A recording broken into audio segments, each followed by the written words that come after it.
Hi guys, kakarating ko lang from school and nasita tayo dahil sa ating shoes. Bakit nga ba? Dahil daw maraming butas ang aking shoes. Anong reason?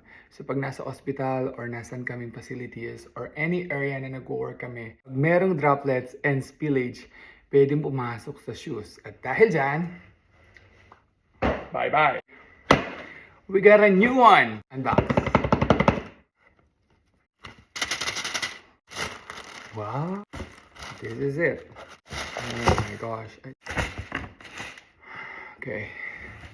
Two of them I love. Shoes check. The Roger. Like that. I like the tie. I love. Super love. Kinikili ko. Ang sarap. Oh.